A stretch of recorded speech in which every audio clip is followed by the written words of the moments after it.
Hey, what is going on, everybody? What's up, Matt? How's it going? Not too bad. I'm Yeah, you look a little, little, playing little, little playing with busy. yeah, I'm just playing with Facebook Yeah, here real quick. So you do the yeah, talking, but I'll be right with you. yeah. No, I got it. Well, welcome everybody to the CKB podcast. I do believe this is our third episode, but not It 100% sure. is I think I've been here episode for all of them, 3. but I don't know. I'm old. But anyways, yeah, tonight's gonna be a good one. High tech versus low tech, whatever low tech means nowadays. I don't know. Right. Um, Yeah. like a paddle and nothing else other than a kayak. But I don't know. We'll dig into that tonight Yeah. with our two guests. But first, I want to say thank you to Eagle Claw and Trocar Hooks for sponsoring this podcast and doing everything that they do for us here at the CKB local Denver club or Denver business. Rolling it out for 100 years, man, 100 years in business, making hooks and sticking in the fishing industry. Gotta love it. Take a ride down there and check those guys out at Eagle Claw down in Commerce City.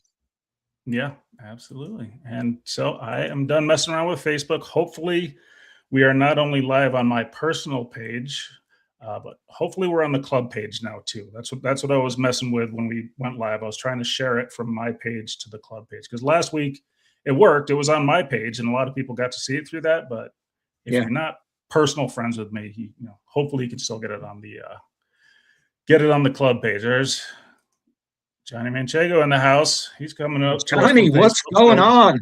So we are on Facebook and YouTube, obviously. Right So, on.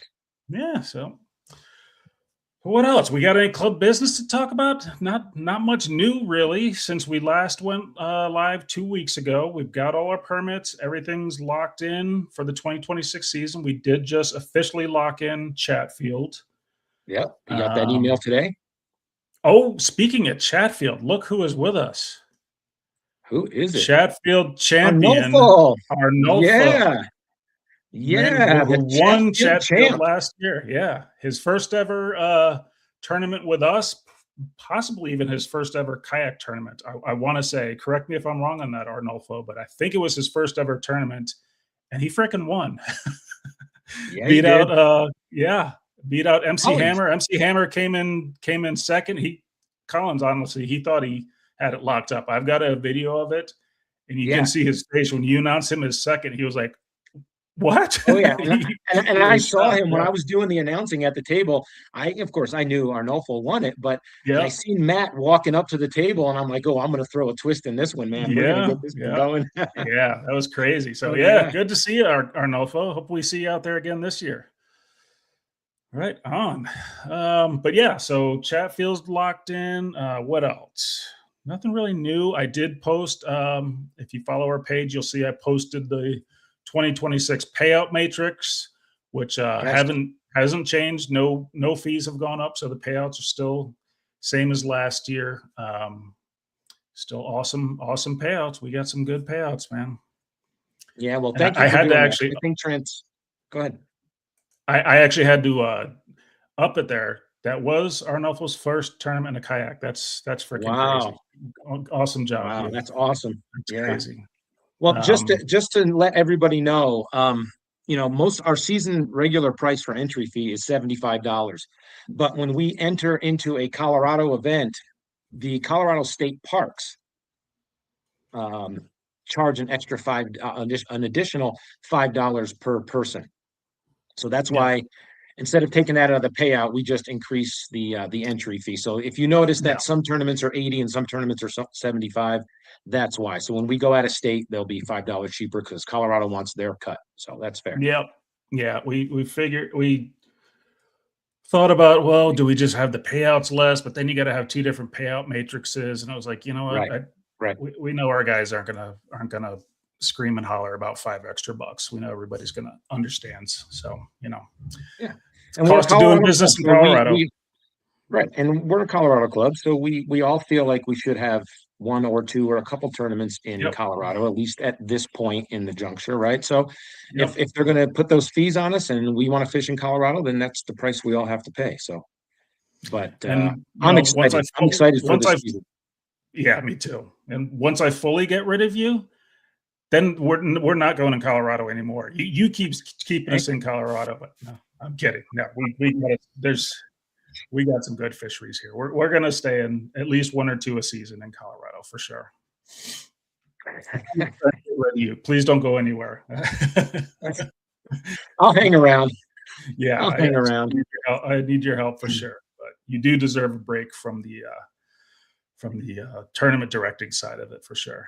Leslie's in the house. The champ is in the house. Hey, What's up, what's Leslie? up? Two-time champ, getting ready to go to Tennessee for the Bassmaster National Championship that she qualified this year through Pueblo, won her second state championship. Yeah. Congrats to her. Nick going, Nick the weatherman, Weatherell, who I think we'll have on a little later here doing the weather report. But yeah. Yep.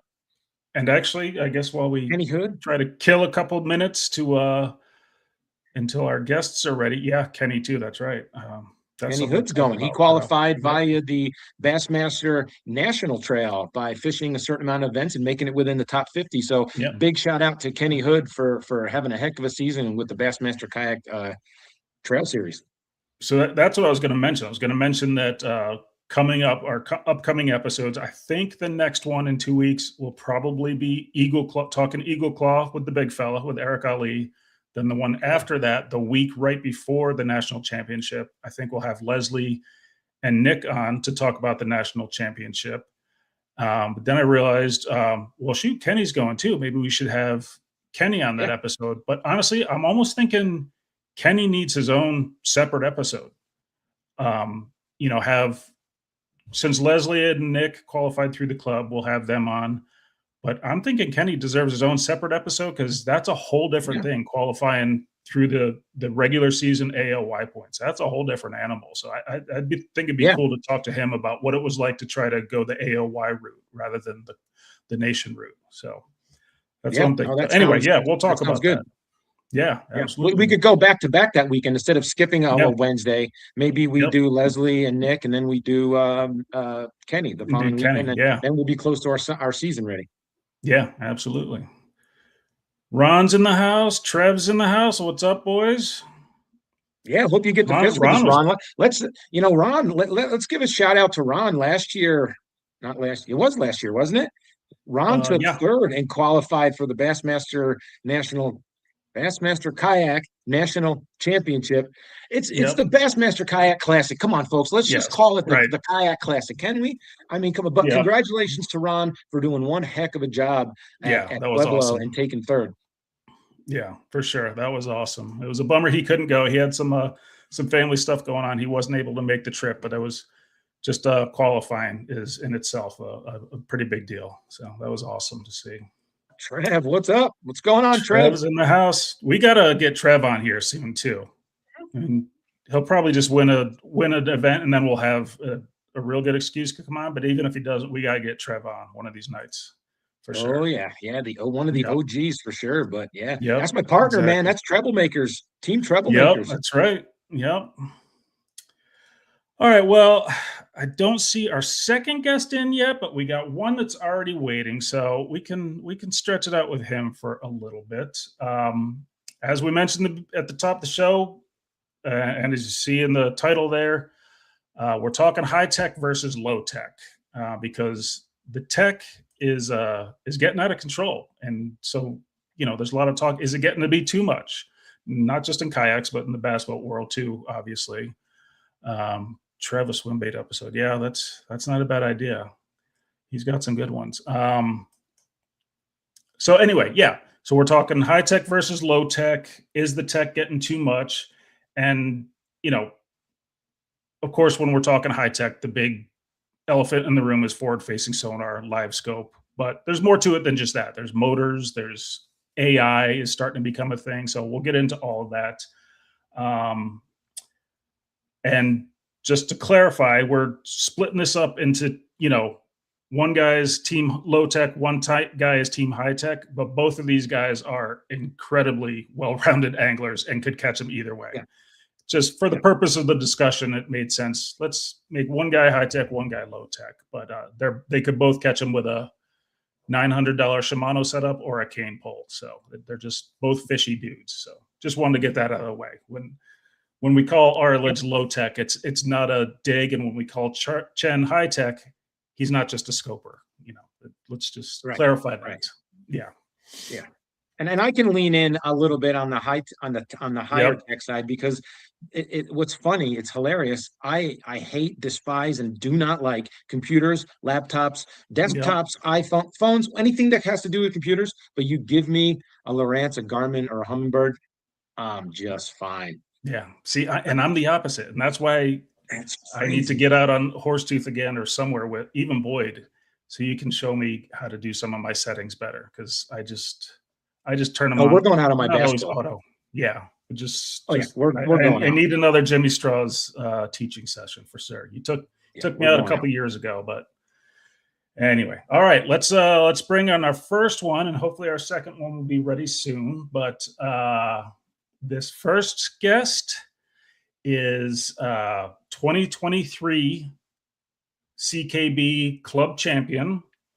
He is consistently in the top 10 of Angler of the Year points. In fact, he was leading the Angler of the Year race pretty much all year last season. He's always a threat to win whenever he shows up. Let's bring him on, Mr. Money Matt Arledge. Hey guys. Oh, I missed my my applause. I didn't have my applause thing ready to go. Well, this is the low tech side, so it's yes, that's right. Low tech, so you didn't get the applause recording. Yeah. Where the heck is that anyway? Analog applause. Yeah. Let me see if I have it. Analog applause. Got to spell it. Oh, there. And then when I bring Nick on.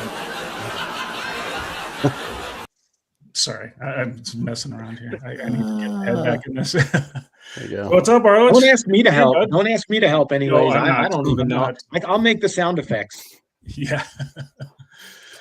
What's going on, Mr. Low Tech? Well, I'm going to start it off by saying it's simply less tech. I think Yes. I said that ahead of Yes. time, but Exactly. relatively speaking to 5 years ago or my first kayak tournament with CKFC, it's a whole lot more than I had. So, absolutely. But you're still, I think, and correct me if I'm wrong, if you guys can think of anybody else, when I went down the list to look as a possible backup in case you couldn't make it, I was trying to find, all right, who else in the club besides Arledge doesn't have live scope and doesn't have a motor? And there are, decent amount of people who don't have live scope, but I'm pretty sure you're the last holdout to not have a motor. Is there anybody else? Who else? Caleb Zimmer. That's right. Caleb never had a motor. Yep, he didn't. Right. You're right. He's got those strong ass legs. That he got pulled over at Horsetooth for. Yeah, he got pulled over at Horsetooth for creating wake out of his outback in a no wake zone. Last time we fished, I want to say it was Trinidad. I launched with him, and I had my motor's not a NK300, but he still blasted right past me on that Hobie, kicking that Hobie. Oh, Jim Ford said he doesn't have a motor. Okay, that's right. Yeah. No, all right. But anyway, yeah. One of the few. Yes, one of the few. I was a no motor guy for a while. In fact, I had my best season AOY wise without a motor and still don't have live scope, but yeah, you're the last holdout, no motor. Well, yeah, glad I could help create an episode here. Yes, exactly. But you ruined it by going high tech with the AI background though. We're supposed to have like a log cabin in the background or something. I could do that. Yeah. With no Wi-Fi. Yeah, something like that. So Matt Arledge, give us a little rundown of your setup that you fish out of 90% of the time. What is your low technology or lower tech? What's your preference? Yeah, I mean, so tournament rig wise, I kind of have a couple different setups for how I navigate non-tournament stuff, but tournament wise is the Pro Angler 12, kind of the most reasonable weight to width ratio you can kind of get away with. Don't have any desire to lift a PA 14 or some of the newer natives that weigh 720 pounds into a truck bed. And if you need to stay mobile, since I don't have a motor and need to get across the lake, getting it off the water and getting it back into the truck is kind of a deal. So PA 12 is where it's at. Obviously pedals only. I don't, if we talk about low tech, I don't think you can reasonably compete in kayak tournaments on the lakes that we fish with the paddle kayak. There may be different clubs and those kind of things, or certain situations. But if you like a river series or a river tournament, maybe potentially, if you're kind of anchoring down or a road runner like in Nebraska where you're hitting those small ponds along the that's the only thing I can think. But yeah, I agree that there's no way you could. Yeah. Go ahead. My first fishing kayak was some version of an Old Town, that Bass Pro slapped their logo on, and it was a fishing kayak, and took it out to Aurora, and you make about 3 casts and you're on the other side of the lake. So, okay, this is dumb, and just sold it. It's pointless. So when I found out that pedal kayaks were a thing, that's kind of where I jumped in and got re-excited about kayak fishing. And then really in terms of electronics, I just run I think it's a 73 SV, a Garmin. So, it's got, I might be wrong on the name there, but side scan, down scan. So still plenty of usefulness in terms of interpreting things. That was an upgrade from like a, old 4-inch fish finder that showed you depth and, imaginary little fish logos on there. Yeah. So, that's been pretty valuable. So that's kind of where the tech stops on the actual kayak. So you're not fully low tech. Garmin 73 is a decent unit. Yeah, I toyed with live scope a couple times and realized today when I was talking to Nick about buying swim baits that I could probably afford 4 or 5 live scope units at this point if I hadn't bought all the swim baits I have over the years. But I've toyed with a couple different mounting options on the PA 12, and we start getting like the double screens that I've seen on like Christine Fisher's rigs and other people's, I'm sure. You start trying to work a jerk bait while sitting down and your rod whacking the side of a screen. Okay, I don't want that much electronics on my thing. I constantly get asked, where are your rods when I load? Because everything goes into the rod holders down low and don't have anything sticking up. And so I try and keep it as less tech and less mess sort of as possible. Yeah. Everything's kind of clean on the deck floor. So you mentioned you could afford live scope if you didn't have a swim bait addiction. Does that mean, are you like me? I don't have live scope because I can't afford it right now. I would absolutely get it if I could. I just can't afford it right now. Is it the cost of it that's keeping you away, or is it you just don't feel like you need it? Need is a weird term. So, in terms of competing, I don't think I need it. Would it be useful? Sure, at certain times. I think it would be great at breaking down a lake if you don't want to actually catch fish in practice.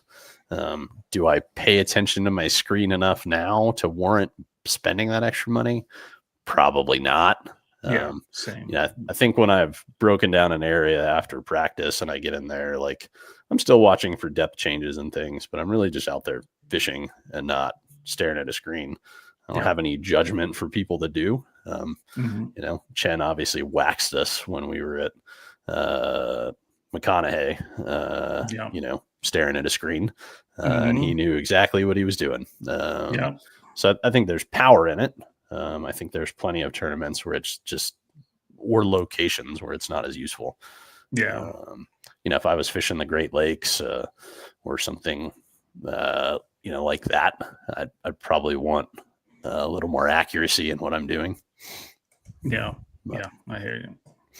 And you don't even have, it's not like you don't bring a motor. You're like, oh, I just choose it. You don't even have a mount or anything at all, right? You're just having, and mind you guys, he tied for AOI this year, I do believe, right? Didn't he tie for AOI? I think I was like for AOY. fourth or something, Okay. but I think I Fourth. was Anyway, but third still, last year. Yeah. right up there with no motor and just basic graphs to get him Yeah. through what he's doing. So it just goes to show that you don't need the high tech. But Matt's a very versatile angler too. I mean, I know he Yeah. can go out deep if he chooses, but he also power fishes and covers a lot of water. So Yeah. there's effectiveness to that. Yeah. I mean, like I said, I had my best season with no motor and a 5-inch Lowrance, bottom of the barrel unit. I've taken a step back since I got a motor and a better Lowrance unit. I don't, or everybody's getting better because they have live scope, but that's my excuse. Yeah, I mean, I think the tournaments that I get frustrated at are actually where I leave an area and don't break it down enough. Mhm. The ones I sort of milk for all it's worth and stay where I'm at tend to be my more successful ones. And I'm sure with a motor, I'd be more tempted to leave sooner.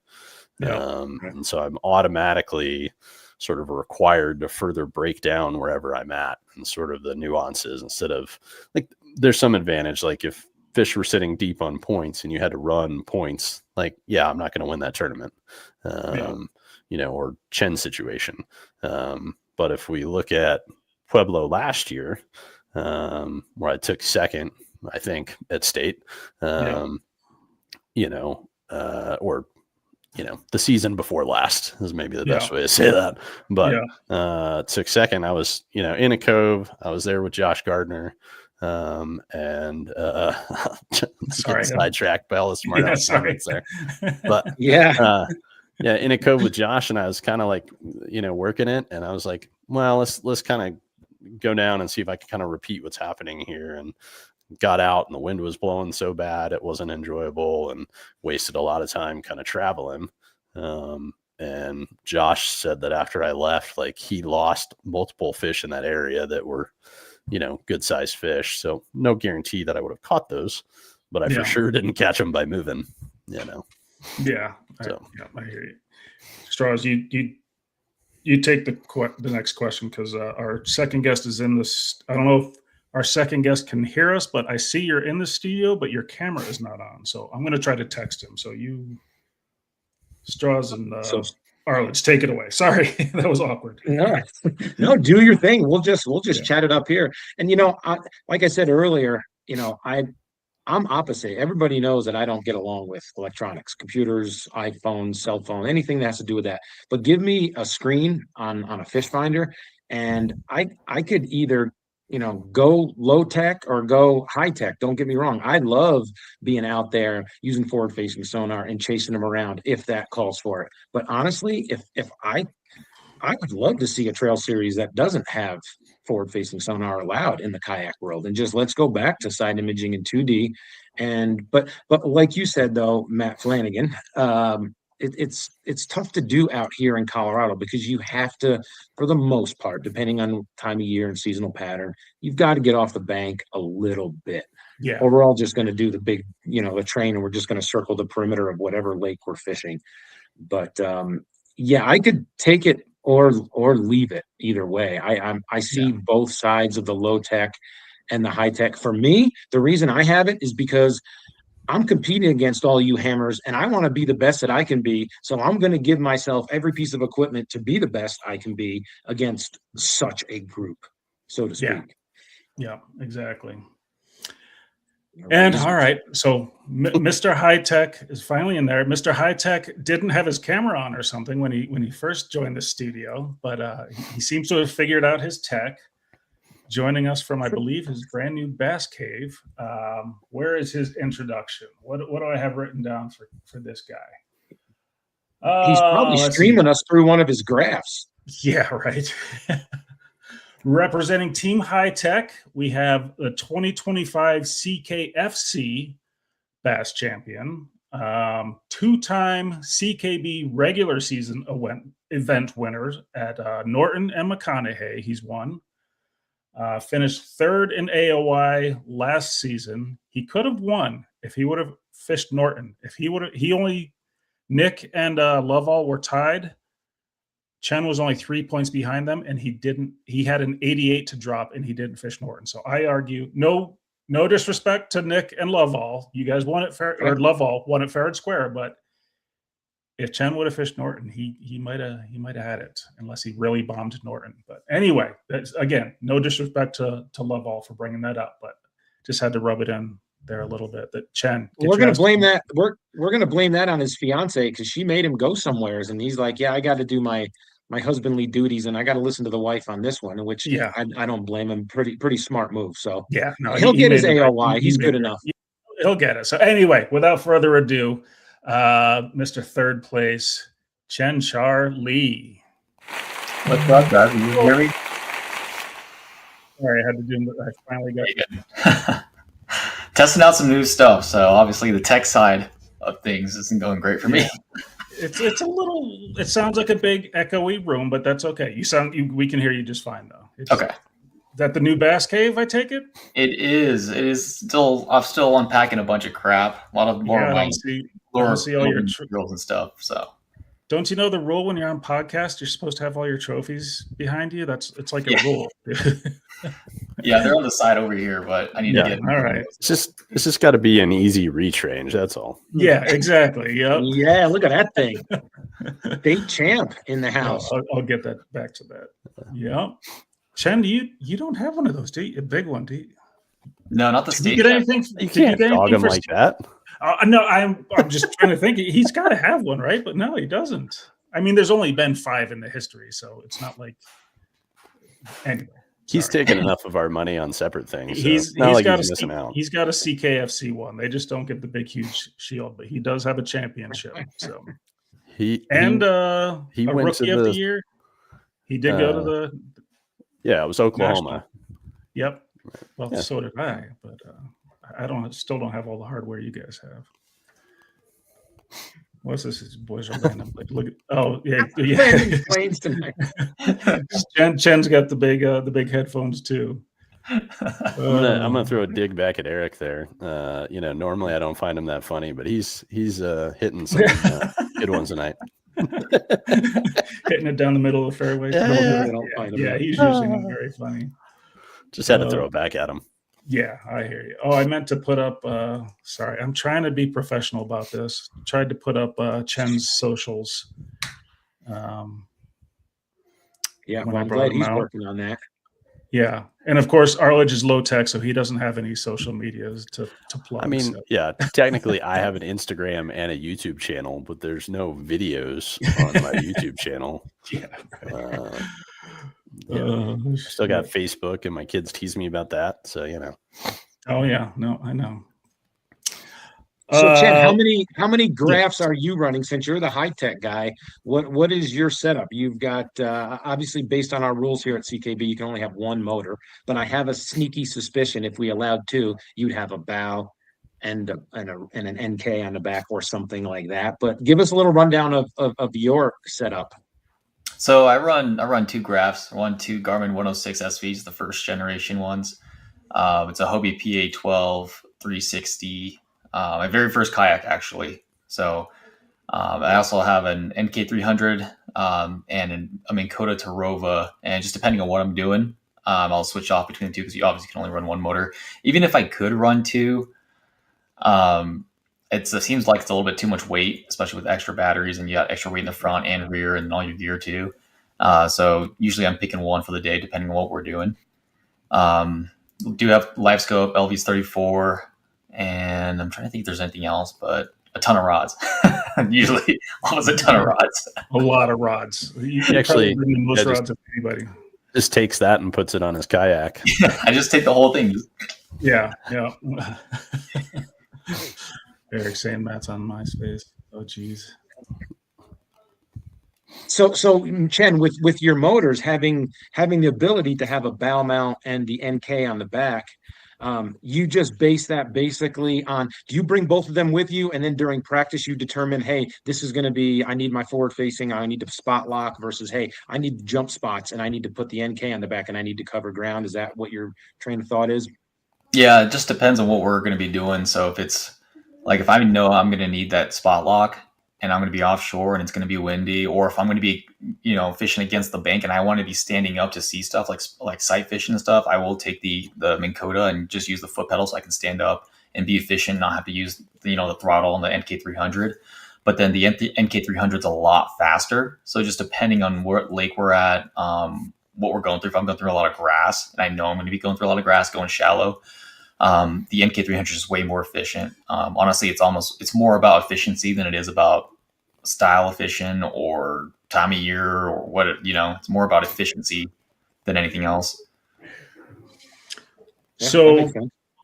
as far as scope, since of course that's the big tech of the day, do you prefer scoping, or, and again, calling someone a scoper, I do not think is a pejorative, but for the purposes of this discussion, you're the scoper. So do you genuinely enjoy scoping, or is it more you feel like you have to have it to compete? Because a lot of people say, at the elite level, not necessarily at our level, but you always hear these days you have to have scope to compete.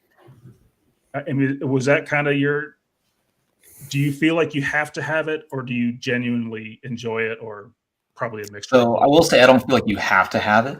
I do enjoy it, but I will say it gets old pretty fast. So say if you jump on 100 fish and you're just minnowing them, or, I like to mix it up, obviously, throw a spoon, throw a jerkbait, stuff like that. So it's still fun, but do I enjoy it more? Do I still enjoy it after you catch, so many and they're all eating? Not really. I think it was at McConaughey. I was there in early May and we were doing the No Limit Native tournament, right? And it was almost so easy because you could see them that it was it wasn't as fun. It was still, don't get me wrong, it's still a lot of fun catching 18, 19, 20 inchers and the way they fight and everything. It's still fun, but it's nothing like punching mats. No matter what happens, punching mats and dragging a jig will always be my favorite and most exciting way to fish. It's not always the most efficient. It's not always there. You're not always going to have mats and you're not always going to have a great jig bite. But if I had to choose, it'd probably be punching or dragging a jig. Yeah. But I definitely do think in some aspects obviously it depends on where we're at, what time of the year it is. There are times where it's a pretty big advantage. And I'm not going to lie. There are times where it's a very big advantage. For example, McConaughey, if I didn't have live scope, I'm just probably going to the points and, throwing a Ned rig or a jerkbait or a jig or something. Right. Yeah. I hear you. How many times have you thought, Chen, that can you count tournaments where you got caught up with the live scope out deep and you're like, man, I knew I should have made that change. You're out there for an 8-hour day all day, but you're out there for 6 and you're live scoping. But the whole half the day, you're like, I should go shallow. And then you go in and the guy who wins was like, oh yeah, I was flipping shallow. And you're like, damn it, I got caught up in the live scope game again. How many times has that happened? I know it's happened to me. Oh, it's happened to me a ton. Not even just going shallow or deep, but just once you get accustomed to looking at it, you're just looking for marks or you're looking for this. But I think when people first get live scope, they just see a fish and they're wanting to cast to every single fish, right?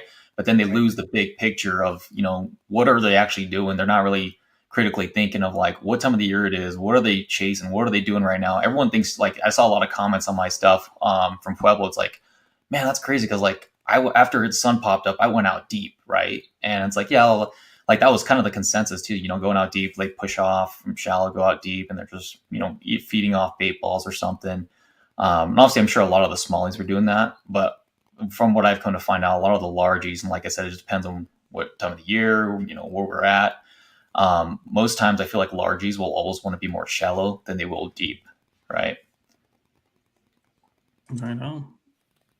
So Jim's got a good comment here that was sort of leading me into my next question, because I feel one of the advantages of the low tech route is less noise in the water from a spot lock, a motor constantly running, the pinging of live scope. I like Arledge, I think, fish probably more without more often than not, my sonar is turned off. And is that same with you guys? Do you worry about sonar noise or motor noise? Is that ever a concern, really? Arledge, we'll start with Arledge. I don't have any motor noise concerns. Right. Yeah, true. Yeah. But yeah, I do pay attention, honestly. Like, I would assume while it's not electronic, if you were to pedal or paddle like an idiot, you could make a similar level of disturbance in a small area. You're obviously less likely to roll up at 9 miles an hour like Chen does, on a spot on accident or whatever. But when I'm in a small area, I have probably more concern for my pedal and paddling or whatever I'm doing, bumping into a tree with my kayak than I do a graph. When I remember very specifically at Truman one time, kind of right after I'd gotten used to using the Garmin, that I rolled over what I was like, well, those look like a couple fish, threw right in there, literally right underneath the boat, in 8 feet of water. Boom, caught one. Next cast, caught another. Kept casting, no more fish. Well, I saw those 2 fish. They were right under my sonar, and didn't care a little bit. I'm sure there's times where it changes because we're obviously more around the spawn. But I would tend to turn it off if I'm in an area that's shallow and I already know the spot. Where there's obvious targets, don't want to worry about it. I might even tie off to a tree so I'm not moving, those kind of things. Yeah. So do we think, and I turn it off, and maybe it's just more of a confidence thing, but do we think maybe the fish are just used to a constant sonar pinging? Do you think it matters to turn it off ever? Because they got to be hearing it all day. Somewhere like Pueblo, they got to be hearing it all day, right? I feel like I don't know. It's a tough one. I feel like each angler is going to have their own theory or their own consensus of, like, I'll just do stuff because I'm superstitious. I'm like, nah, I didn't get bit because I had too many strands of red in my skirt versus blue or something like that. And I was like, I knew I should have done that. But I definitely turn mine off when I'm shallow, just because I feel like when you're that close to the fish and you're that shallow, like, why, if you're not using it, just turn it off, because you don't know. Like, no one speaks bass language or whatever, right? Right. But it doesn't hurt you. It can't hurt you to turn it off. I think it can only help you to turn it off if you're shallow. Now, if you're fishing out deep, 20, 25, 30, and you're getting a sonar ping, I think it only matters really if they're so pressured, and then they hear that and they don't want to eat anything. But I don't know, man. I feel like even on our most pressured lakes, I could just turn the live scope on and go to pretty much any fish and still be like, yeah, I can still find a way to get them to bite, whether it's a jerkbait or just some other technique or some weird fuzzy dice or something to get them to bite, right? Yeah. But I haven't had too many where I show up and you're pinging them, and then you throw something at them, they don't get there's no reaction. Yeah.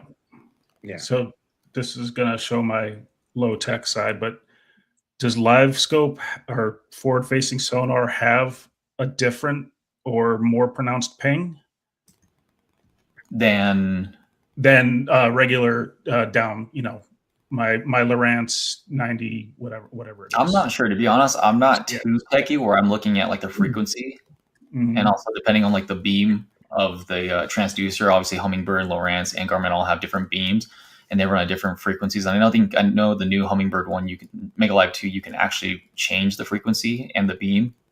Yeah. So honestly, I don't know. Not sure. I can tune in on this one. 2D sonar, like we're old school with the arches that everybody sees, and you see the worm, right? That's a cone shaped technology, which looks like a flashlight. So if you hold a flashlight up, you try to read a newspaper, it makes a cone, and right, so it makes that.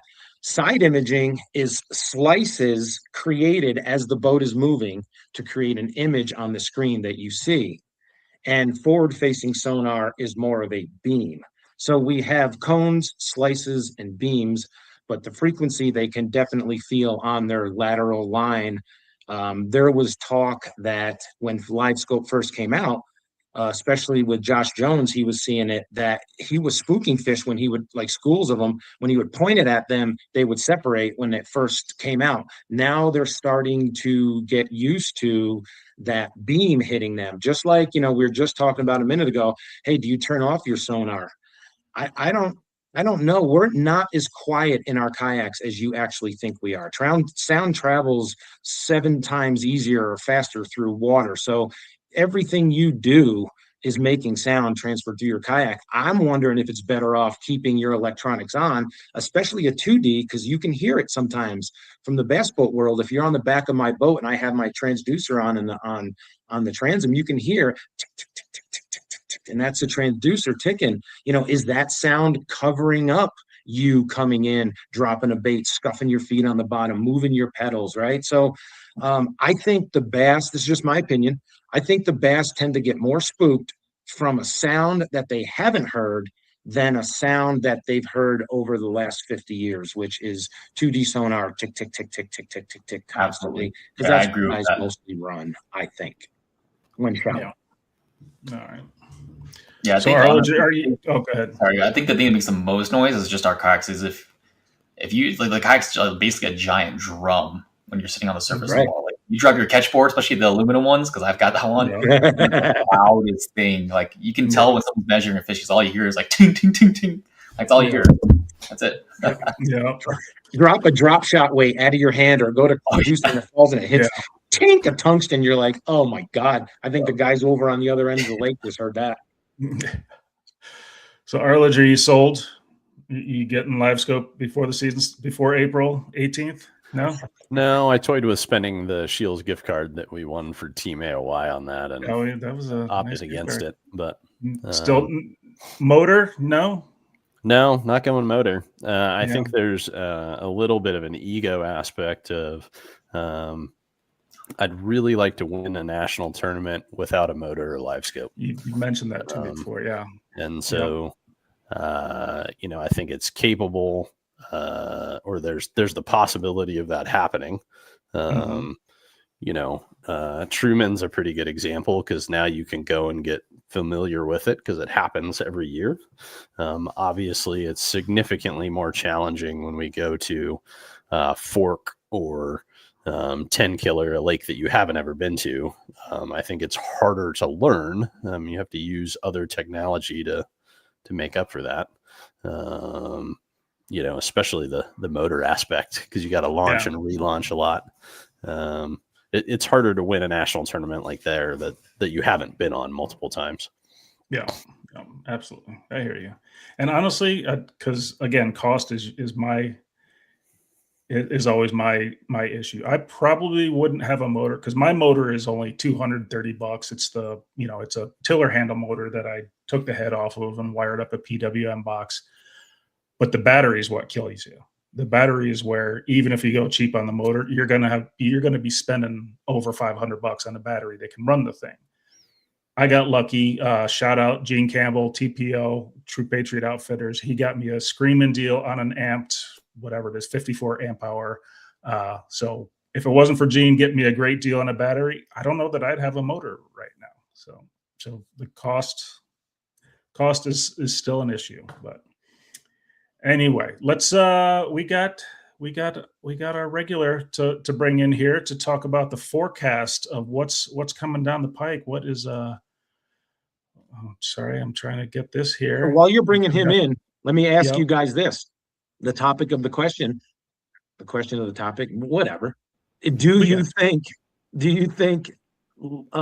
technology is ruining the sport? Just generally, just not kayaking, but bass fishing in general. Thoughts? What do you think, Chen? Technology ruining the sport? Yeah, I'm not going to say that it hasn't affected it or had a slight, everything's going to have a positive and a negative, right? I don't know if I'd say that it's ruining the sport, but there are some things that I've seen where I'm like, if it gets to a certain point, I think it definitely will make it not. It just won't. I think it will ruin the sport, right? The direction that it's heading at. If it gets really, really good, where it's almost like the fish aren't just jumping in the boat, and I'm hoping that one day that never actually does happen. But some of the stuff I'm seeing, I'm like, wow, that's it's getting almost too crazy, right? Or the ideas. I mean, they're not like there's more concepts than actual products out that are that crazy. But the more the concepts that I've been hearing, it's like, what? That's I don't know. That's now it's like taken away from fishing. But I'd say that more than anything that's ruined the sport is more like egos or separation in the sport between boat guys and kayak guys, or vice versa, or within certain companies or industries. I feel like that's ruining the sport more than technology itself is. Yeah, ruin is the wrong word. I chose the wrong word. Oh, But you're good. there's a lot of people that are saying it's ruining the sport because it's Yeah. making it so easy. It's taken the natural ability from those anglers that lived off their gut, that just have an instinct and a connection with nature, and go, man, I know that it's raining and it's cloudy and there's going to be bass over, and they stick that frog underneath there and they run by the gut. They run by their instincts. And now this technology comes out, and anybody who knows how to read a screen and is sort of technology savvy goes, oh, this is live scope. I can cast out, watch my bait go down, and the fish swim to it. Like that, does that guy really have skill, or is he good at learning computers? So I've got a Arledge, go ahead. What your I'll get to my stat here after. What's your opinion on that? The ruining of the sport. Yeah, I mean, the reason I opt to do it the way I do it is because I enjoy doing it that way, and so I'm not like looking over at Chen's boat with jealousy specifically because of the technology. There may be some other reasons because he's got a $900 combo sitting there, but it's not like anger or frustration. Like when Chen whooped us at McConaughey, it was like, oh, like that's cool that you did that. It's also at least somebody caught him, right? Right. It's cool. Like, at Pueblo, when we were there, it's like, okay, I caught him on a frog and a buzzbait and a crankbait, and none of that had anything to do with it. And that's what I enjoyed, so I don't think it ruins it. I do think kind of what Chen pointed out there, the attitude surrounding, group versus group is a little stupid.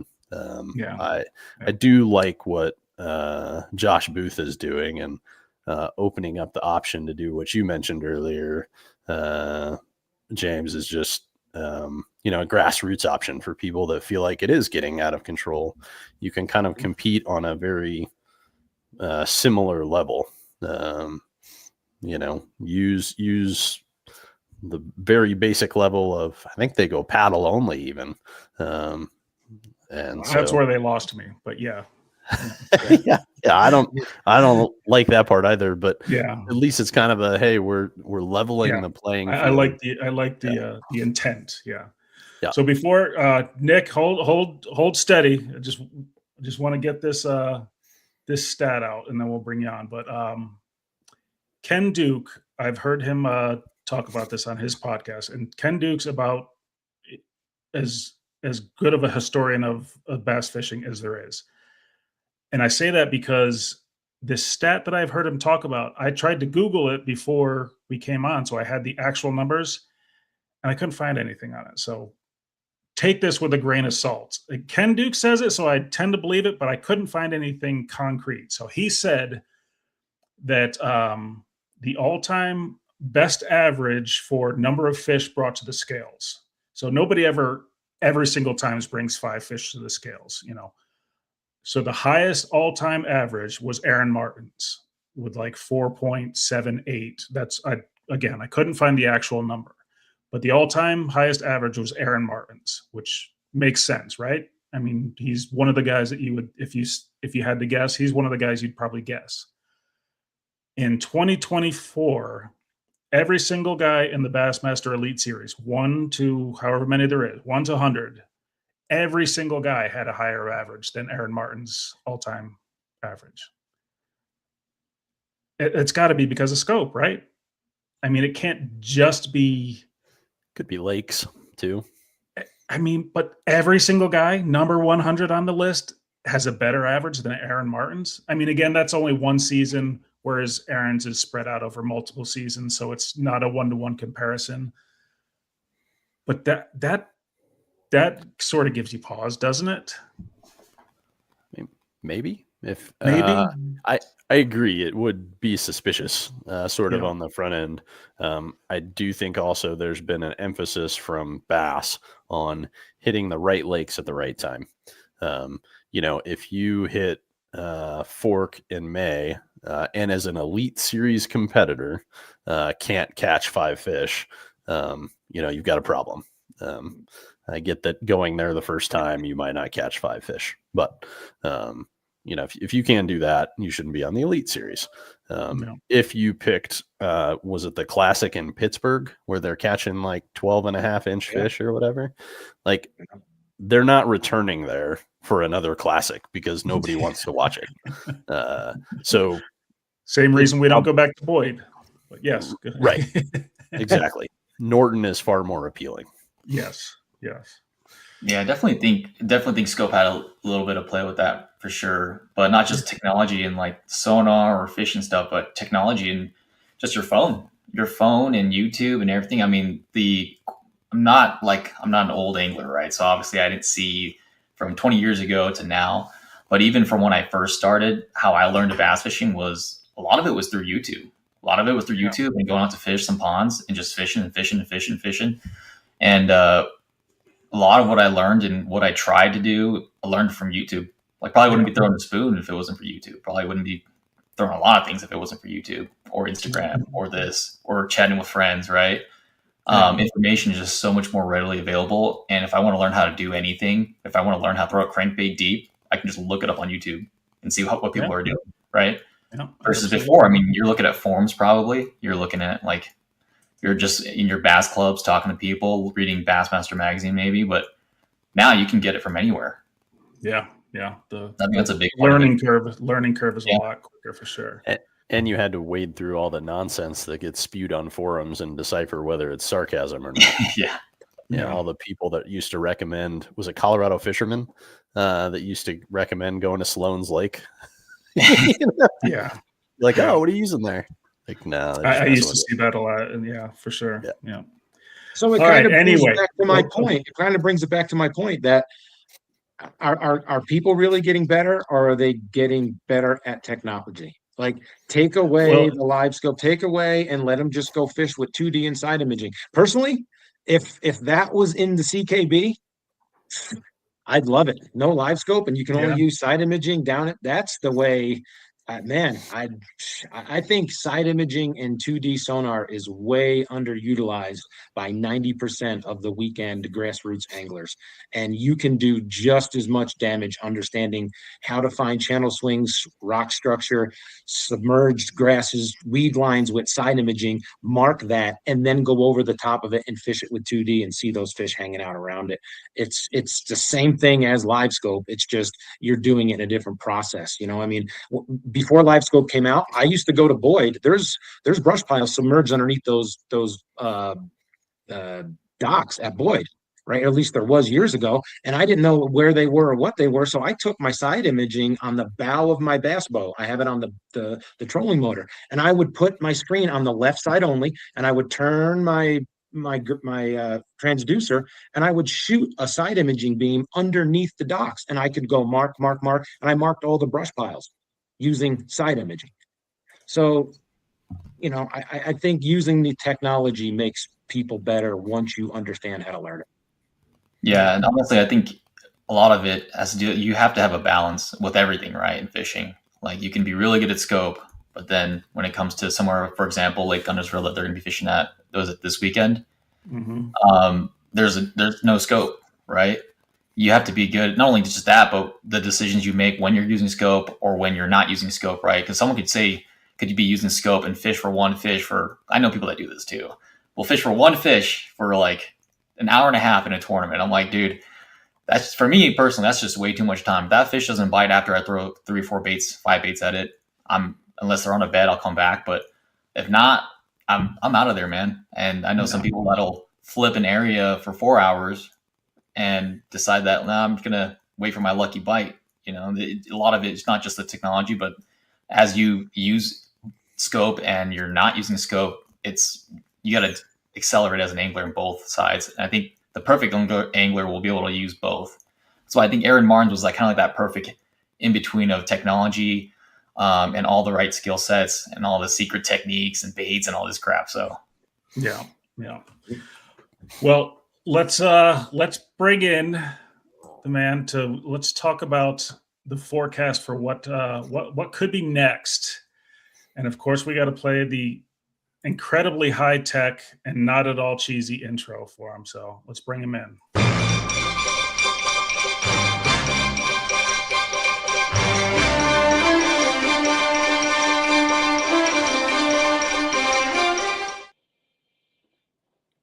Hello, everybody. How are you guys? What's up, bud? I had to change the music because we got a copyright hit on the other music, but I left a terrible picture there. So. Oh, well, the picture is what really makes it. Let's be clear. Of course. Your head on Brick Tamlin. Yeah, I love Lamp.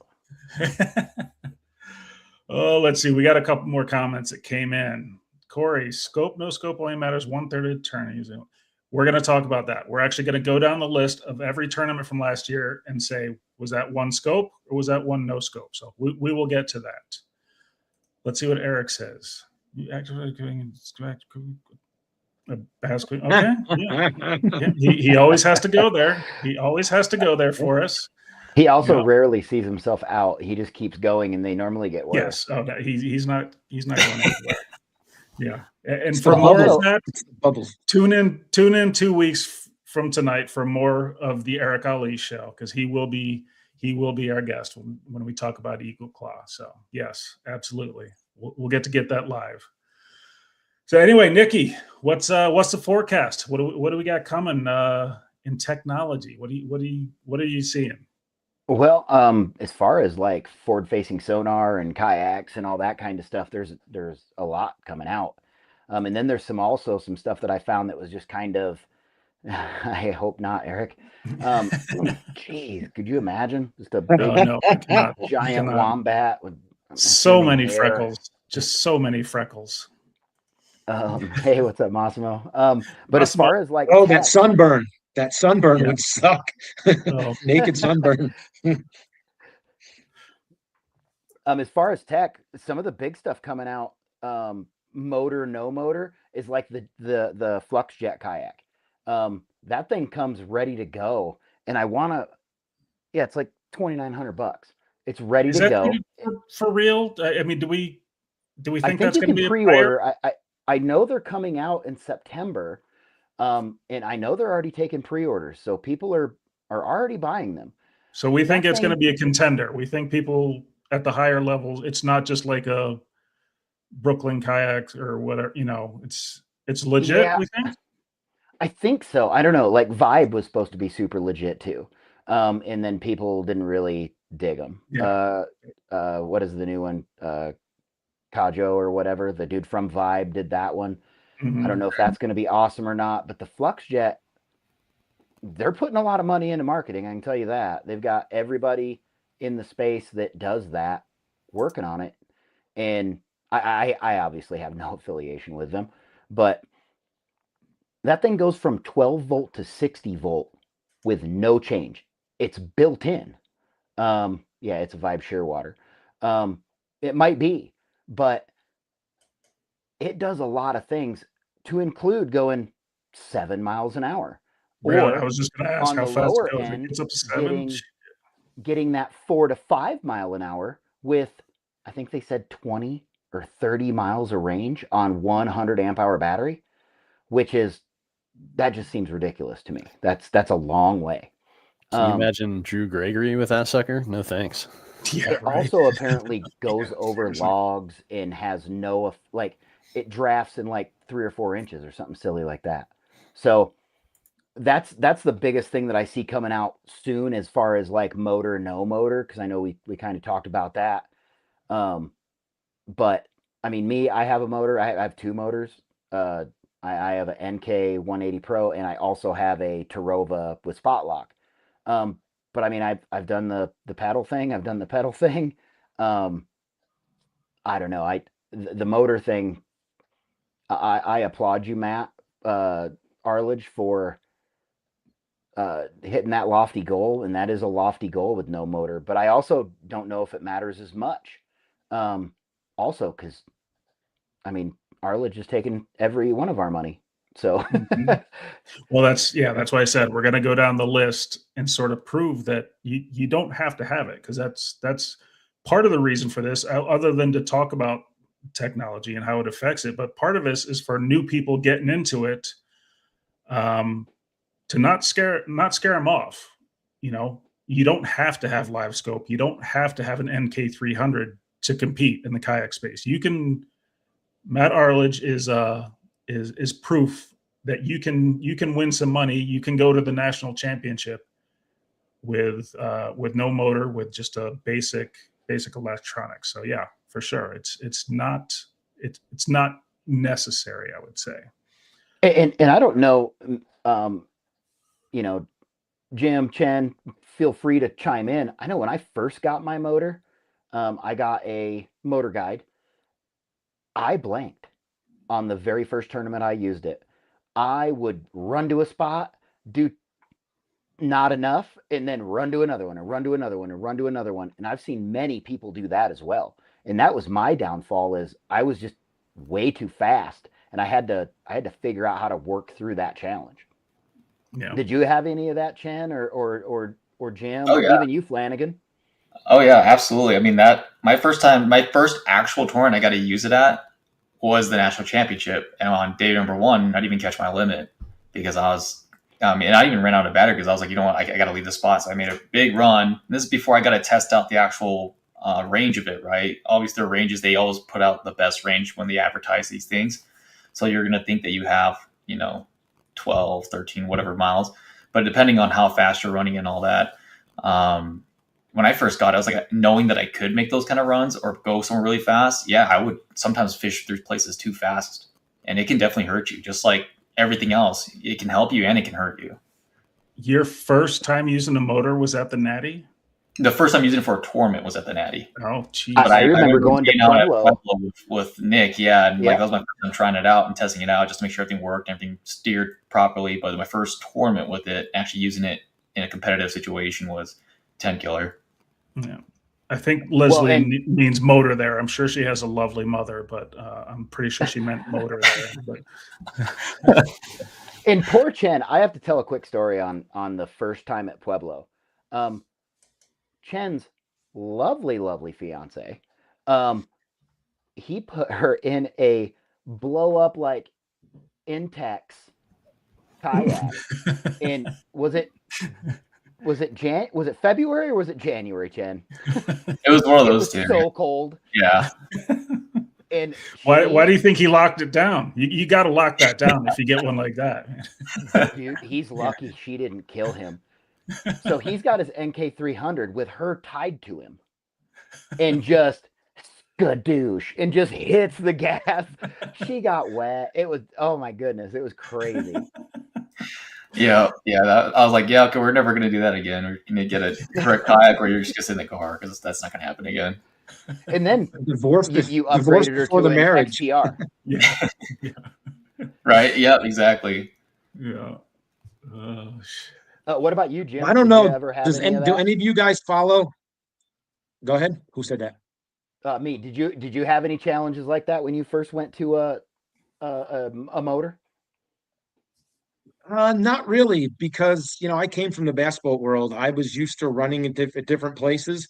My biggest problem is myself, and I get in my own head with my voices. So I have a game plan going into a tournament, and I'll run to my first spot. As soon as I get to my first spot, I'm thinking, man, is that next spot the one I should be on? Should I be here? Should I not be here? Is this really going to work? Should I come back here? I'm going to run to the next spot. Then I start thinking, man, I'm not in my bass boat. It's going to take me 20 minutes to make a 3-mile run if I go there and there's another competitor. So the motor didn't really confuse me.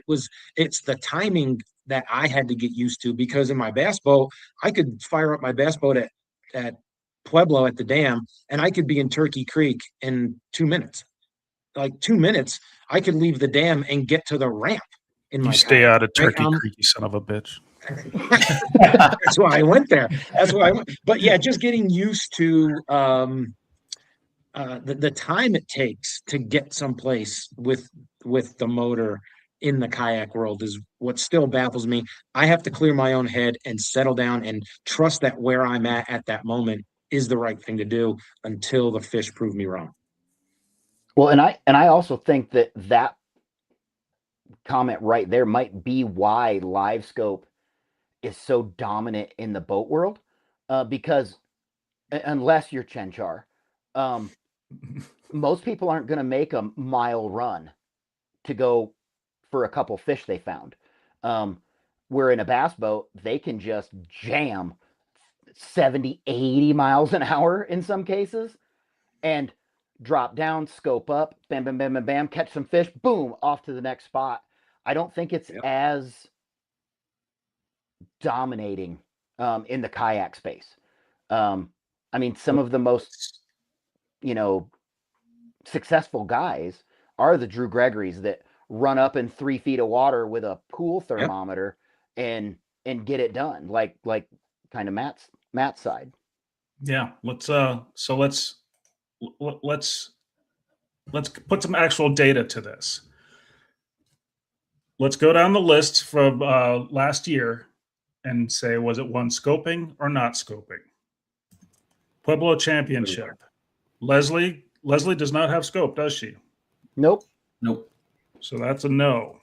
That was not. And second place did not get their scoping much. No scope, not scope. Neither did third place. Eric, did you scope? Eric, I bet Eric scoped. I would say he did. Eric's a scoper. Yeah. And I know Chen. I think Eric is smart enough. Eric is smart enough to know that he's going to give himself the best equipment to get an advantage over us. Absolutely, buddy. I've heard him talk about it on Gene's podcast, and his feeling is, when we're talking about limiting it or not, his feeling is why limit it? It's there. Let's use the technology that's available to us, and he's got a point. McConaughey, that was one scoping, right? Yeah, 100%. That's a scoping. One for scoping. Lovell's a scoper too, or scope-ish. I don't know if Mitch has it. I don't think Mitch is, though. Yeah, I don't think so. Chen won that one, but that was not one scoping, was it? That was one flipping grass. I mean, you could say it was a high-tech win because you ran so much. With your high-tech motor helped. The motor helped him for sure. He wouldn't be pedaling. Yeah, he ain't pedaling that distance. I can tell you that in one day. But I'm still going to count that in the low-tech column because he did not win at scoping. And scoping is, of course, the big argument. Second place, I bet that was a scoper. I can't see. Let's see. Where are we? That was CKFC. That's multi Elkhead. That was scoping, right? He's definitely scoping. I know. Shout out to our boy Matt Collins. Matt Collins, MC Hammer in the house. Or he's not in the house. He's in the desert. Out there doing the Lord's work. Yep. What's up, Caden? Good to see you, bud. Hope we see you again this season. Yeah. Yep. So yeah, Collins, he did scope for bass. I know he did for multi, but he did scope for bass too. He was scoped for bass as well. Okay, so that's tied 2-2. Elkhead, Norton, Nikki, were you scoping at Norton? Not a bit. Not a bit. In fact, somebody asked, I believe it was, I can't remember if it was Corey or if it was somebody else, but they asked, do you ever just shut your sonar off? That's exactly what I did. Yeah. I shut it off in no scope. Attaboy. Yeah, and I don't know if Jason was scoping or not, but him, Alex, and I were in a small cut the second day, and those fish were just so shallow. Like I don't know enough about scoping, but I assume that it wasn't super beneficial. Yeah, I mean, does anybody scope at Norton? Chen, you didn't scope at Norton when you won there the year before, right? You were. I just scoped so I didn't hit freaking stumps, dude. Yeah, I hit it one time. I'm like, all right, I'm putting it back in. I'm not running with the NK and hitting stumps, but that's about it. Because when you're that shallow, it's almost useless. Straws, you've also won at Norton. Do you scope at Norton ever? Or enough The to year make. I won, I did not scope, but last year on this one here where I took second, I did pull one of my 5 that were my keepers on the final day out of a brush pile that I scoped, but majority of my fish were caught shallow without scoping, turning off my electronics, literally. Yeah. I Yep. almost probably couldn't have brought them, Yep. All right, so that's Norton, that's Kirk County, WKB. We won't count that. Nebraska. Sure, let's go CKFC. Let's keep it going. Paul Roth. Is Paul a scoper? I have no clue. I don't think that fits his style. He moves too fast. Yeah, I He don't know outmoves the if scope. I know Jason has it, but I don't think Paul does. I think Paul's just throwing a crankbait all day. So I'm not gonna. It's inconclusive, so I'm not gonna count it.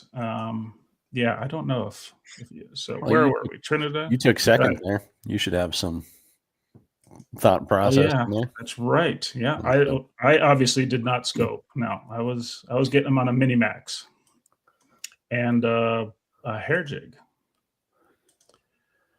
but we won't count that one because we don't know conclusively. Elwood, that was scoping, right? Gardner was scoping that one, right?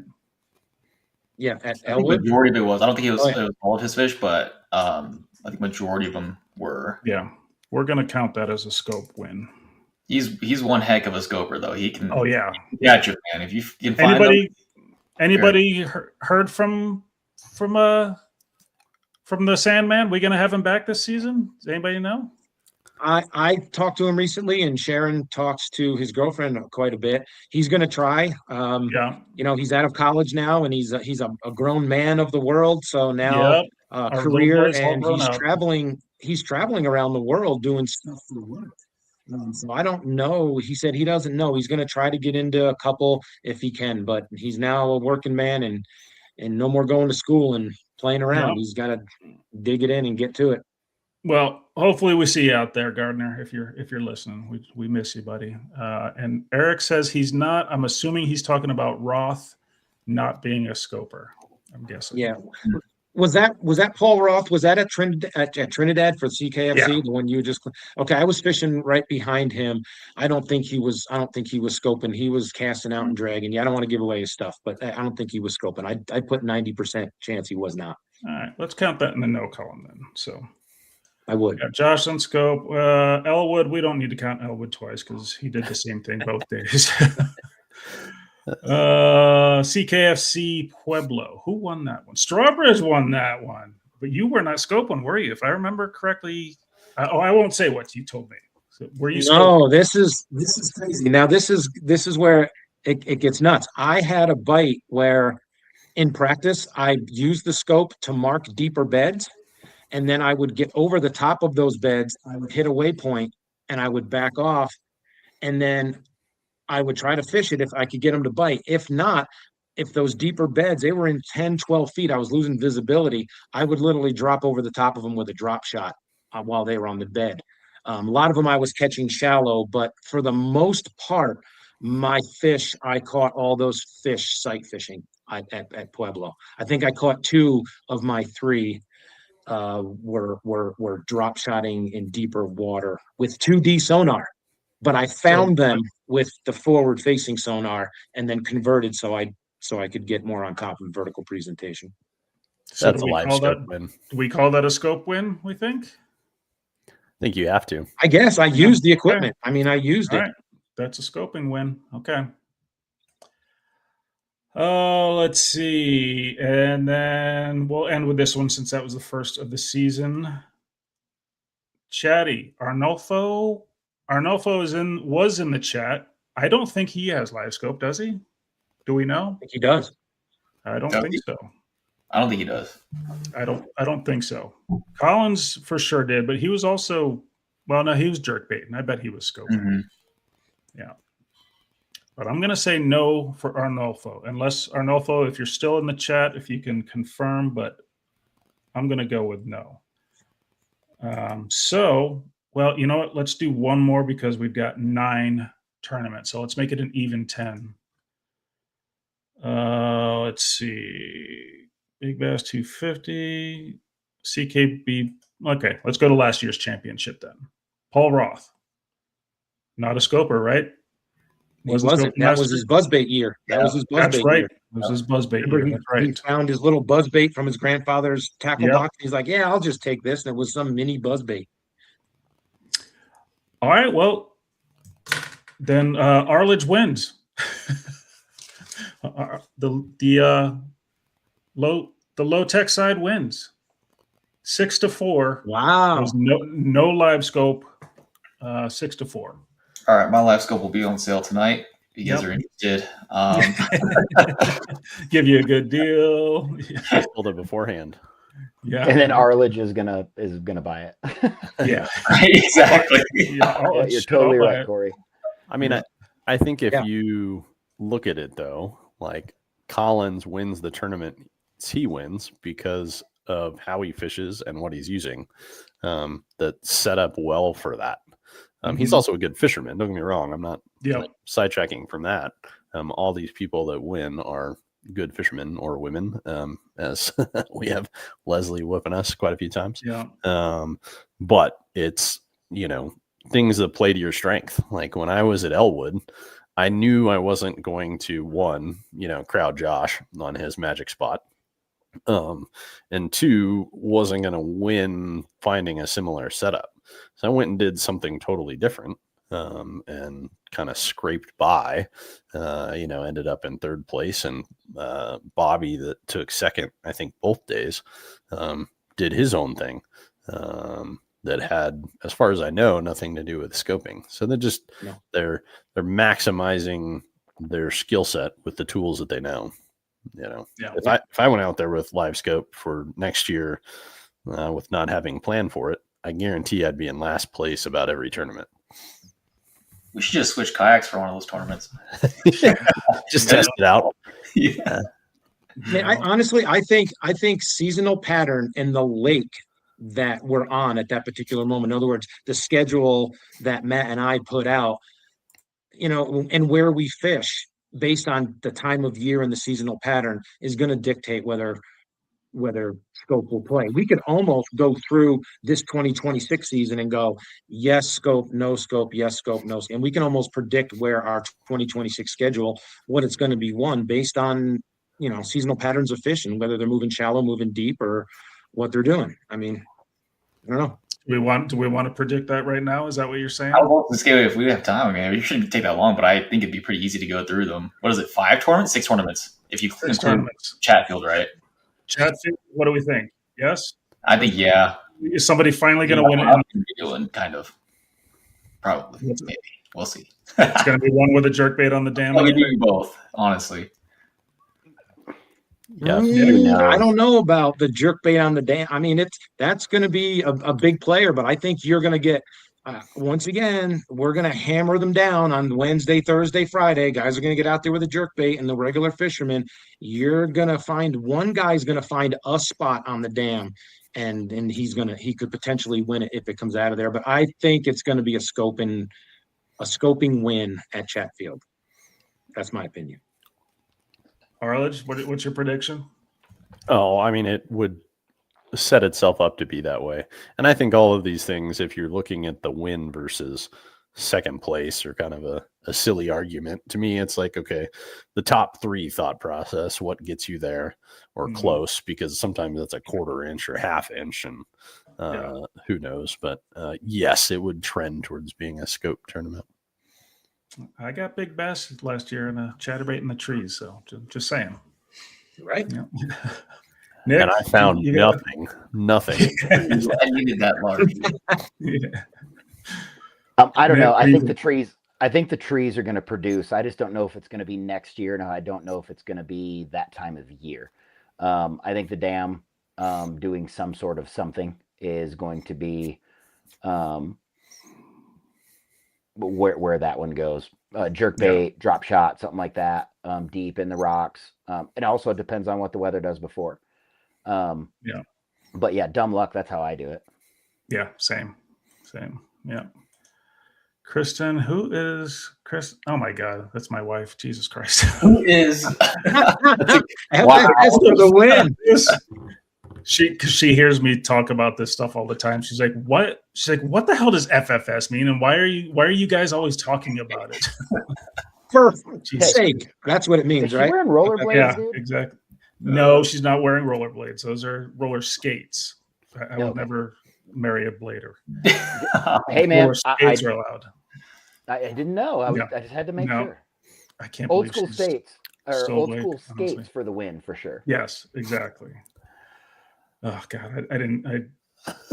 Sorry, I'm rattled. I had no idea she was even watching. You need to just clip Caught it. him off guard. Yeah. Jess, All what do right, you back think? on track. Back on track. May 2nd at Pueblo. Back to I'm go. playing no scope there. No scope. They're going to be up shallow spawn or pre-spawn, and they're going to be up shallow. I feel like if you're scoping it, and this is just me saying this, I think if you are hardcore trying to scope and force, I don't think it's going to bear too well to trying to catch fish out deep or anything like that. Honestly, Probably plays more like James did it. You know, it might be used in practice to locate some stuff, but you know, middle of May in Pueblo, you can go down the bank and you can hammer fish. They may not all be the right fish, but it's not hard to catch smallies there in mid-May. Yeah. Or early May. So here's the tough one. Middle of June, Cedar Bluff, Kansas. I'm one of the few people who has some experience there. So maybe I'm the only one that can answer this. Have any of you guys been there? only crappie fish when I was really young. That was it. Yeah. Arledge, you ever been to Cedar Bluff? No, but I'm an expert on it. So Yep. Okay. Well, obviously. Yes. Obviously. I mean, I think the thought process, and I'm obviously joking, but the thought process there, if it fishes remotely like Norton, there's the potential for it to not be, because you have the ability to hit a lot of targets, a lot of visible targets. Let's put it that way. Yeah. Yeah. I would guess no on Cedar Bluff. It's different than Norton, but there is a lot of shallow targets. There's also some. It doesn't have the bluff wall. You know, it's called Cedar Bluff, so you'd think there would be a lot of bluff walls. There's not. At least maybe there is. Maybe there is on that one side. But anyway, yeah. There's not just bluffs full of cedar. No, there's not. There's a lot of cedar. There's a lot of submerged timber. Tons of submerged timber there. Almost like Texas, honestly. So yeah, I think and I know Chen is salivating right now because I am too. I'm hearing all you guys say, well, probably not if it fishes like Norton and there's a tons of trees. Chen and I are out here. I know what he's thinking. I'm just out there going, find me the scope bite out in 25 feet, and I've got 6-pounders stacked around that tree in the middle of summer. Because once again, let's play seasonal pattern. We're in June in Kansas. It's going to be 100 degrees. It's going to be post-spawn. Those fish are going to move out. They could set up on trees. If you get somebody with scope that knows what they're doing and they find a school, you guys, we're going to bust 100. I'm telling you right now. That's the thing, because there are some trees, submerged standing timber in 20 feet of water that I ignore, of course. I can't fish that without scope. So, you know, the times I've been there, you guys, you might be right. That's exactly took the words out of my mouth, man. I'm like, I'm not saying that I won't try to fish shallow or anything like that, but if you can get on that deep light, I mean, you guys saw Lake Fork last year with Tucker Smith and everything. I mean, that was still somewhat early in the season. It wasn't spawn, right? But it wasn't, I mean, it was just trees and scoping, but I wouldn't mind catching them shallow too. I'm not gonna lie. Yeah. I'd love to catch them shallow. Yeah. Gonna have to break out that century belt early. Yeah, that'd be cool. Might have to. Really cool. I'm definitely gonna bring it. Where is it? I think it could be done. I think we could bust 100. There it is. There it is. I think we could bust 100. How many of those do you have? I have just the one. So is it the first person that breaks it? Well, we'll see. I think Straws talked me into it. I was trying to think, do we want a Colorado century or a real century? I think Straws talked me into it. We're going to go real century. You got to break an actual 100. No 90 or 95. You got to get 100 to get the century belt. There does need to be a different award, though, if we break 100 in Colorado. That's true. That would be, yeah. You get a really big belt buckle. Yeah. Organic, same. Might blow 45 also. He's talking about it's Kansas. That is always, You're right, Organic. I don't know who that is. Thanks for joining. Thanks for watching. But yes, that is always the thing. Let's see. Can't wait for yep, that's right. Well, you guys better make it, Leslie. You guys, we haven't seen you in Kansas yet, so we hope to see you in Kansas finally this season. So yeah, Cedar Bluff, that's a wild card. That could go either way. Next, middle of August, we got Norton. That's a no, right? Probably. Yeah, I'm not. Yeah. No. My guess would be no. Norton's not a scope and lake. And then we finished it up back first week of October, Pueblo. One scoping? Scope, or is not, maybe not one. Is scope going to be a major factor? I think it could play. No. You know why? So. You know why? Because everybody's gonna flip the grass because Chen put his video out there. Yeah. No, you're getting no grass, Chen. Everybody's gonna be in the grass. I'm going out deep and I'm gonna just zing them with the live scope. All you guys are following Chen, his 11-mile run. You blew it, Chen. It'll never be the same, dude. You ruined it. Watch there be no grass next year. It's just like empty, no grass, nothing. Yeah, everyone's got their punch. There'll be a person on every piece of grass in that lake for that tournament this coming year. It's gonna be fun. I'm gonna borrow a boat with a motor. The last one, but it's going to be very specific, spot specific, right? So, for example, like the Arledge where they weren't. I know they weren't fishing grass, but they were still able to catch good ones and consistently on day 1 and day 2. That grass bite, it was kind of more of like a lucky thing. Like it's not a consistent thing, and you don't know if you're going to catch a 1-pounder or a 3-pounder or 4-pounder. But I feel like what the Arledge are doing, they're pretty consistent stuff. Scope, the problem with scope around that time was the bait, and you're going to see a lot of fish. Don't get me wrong, but the problem is, man, getting the good ones to bite or even finding good ones it was so tough with how much bait there was. So I just don't think it's going to be much of a player when it comes in. Yeah, I agree. Yeah, lots of 12 and 13-inch fish. At least this year. Beginning of October when I was fishing bait balls, it was like 10s to 13s. There was just a lot of them. What were you gonna say, Arledge? Oh, I was just gonna say I'm gonna rent a boat with a motor and a rake on the back of it and just take all the grass out for Chen. Exactly. Just kidding. I fish go spray all the grass. Pulling out the deeper water. Yeah, or just like deposit it in the cove I'm fishing that morning. Yeah, exactly. There you go. Night before. Bad idea. Oh well, what does that put us, Matt? Matt Flanagan? Where does that put us on our season? Is it a scoping season? Do we think, or do we think it's a non-scoping? I think it was pretty much half and half. It was leaning towards non, depending on how Cedar Bluff goes, since there's 2 at Cedar Bluff. If Cedar Bluff goes scope, then it's 3 and 3. If Cedar Bluff goes no scope, then it's Chatfield's the only one. Well, are we legally allowed to add in the Wyoming event since this is a CKB podcast? Yeah, that's true. Yeah. Is Wyoming Horsetooth's a scope and lake, right? Yeah. I think that's going to be normal.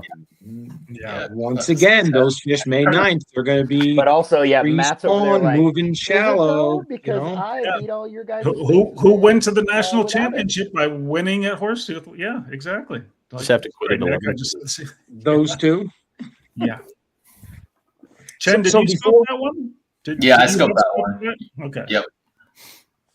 Yeah, all 3 of you. Yeah, that makes sense. As a matter of fact, right here we've got what year was that? 2020, 23? 2023. All 3 of you guys went. Yeah. Yep. Well, we went in 24, but we won the tournament. We won the 2023 championship and went the following March of 24. Yeah. Right. So right. I'm convinced the reason that Chen got to go is because he was extra courteous. Pulled up to the spot I was stopped on. It's a common spot, but pulled up to the spot I stopped on. I was like, "Hey, are you cool if I fish here?" I was like, "Yeah, 100%. Like, this is not mine." So we both fished. There was someone else who pulled up like right on us and didn't ask to fish that spot, and they did jack squat. So that's what you get. To do with scope or no scope. It's just courteousness there. Don't discount the karma bite for sure. Yeah, that's right. Do not discount the karma bite. Well, talking anything about else we wanna talk- technology, Oh, go ahead. Yeah. real quick before we talking about technology, does anybody follow Trinidad Lake State Park or anything on Facebook? Not that I I'm do on on Instagram, Facebook but I haven't side, seen but any of them yet. I ran across this. I'll read it real quick. There's a sonar that they are using. It's called LIDAR, LIDAR. It's light detection and ranging. It's a technology uses laser pulses to create highly detailed 3D digital representations of existing conditions. And I'll pull this up, and this is what it kind of, I'm gonna try to get, it kind of does that where it creates a contour. So if they've got that technology out there, how soon before we, and I do believe there's something like that on LiveScope for Garmin. It gives a 3D, but not to that effect. But what's this LiDAR? Should we all in the bass world keep an eye out for this LiDAR? Is that something that could come down the road? In my opinion, I think side scan is already good enough. And then the thing that Garmin has is called just the relief shading. So it generates kind of like a contours or elevation, kind of like a mountain, right? If you were to have topography map or something like that. Yeah. But I think honestly, even if it was really detailed, I feel like side scan is good enough now that I don't know how much more it would help me. And I'm sure it'd probably be like thousands and thousands of dollars probably for that scanner or whatever it is. I don't know. 40 to 80. Yeah. Well, You that's sell the thing. just a couple of them rods behind you, you're in for life. No, those aren't going anywhere.